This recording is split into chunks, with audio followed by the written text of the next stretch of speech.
The South Florida mob story. There's a chapter in the book titled Bond and the South Florida Mob. And you write that one of the most colorful and amusing yarns about AC/DC is that on their first tour of America in 1977, they played a Mafia-Run nightclub in Fort Lauderdale, Florida called the 4 O'Clock Club.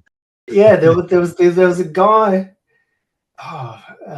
who he's since passed away, but he was the source of this story. And he said that he was working as a bouncer at the 4 o'clock club, and that AC/DC had been kind of like the house band at this Mafia-Run nightclub in Fort Lauderdale, and that you read the AC/DC tour lists, and it doesn't mention sort of anything but other than, I think, 1 gig at this place. But he said that AC/DC played there multiple times, and then this guy was insistent about it. And when I first was working on the book, I was very dubious about it, because a lot of people say things that aren't always true.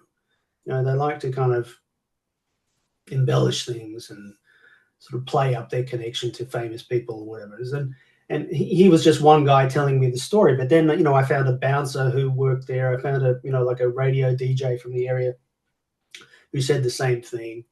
And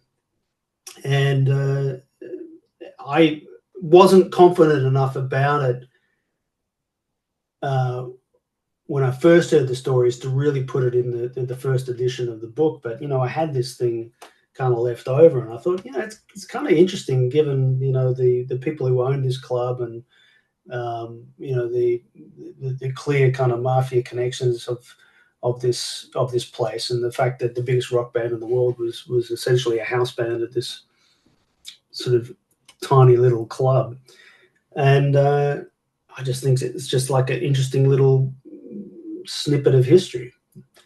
People can kind of decide whether it's true or not, but I haven't seen any documentary evidence other than this little clipping that I reproduced in the book about AC/DC actually being there. I'm looking at it here. Special one-night appearance, AC/DC, Tuesday night, September 6th. Yeah, with Trick Shot and Function.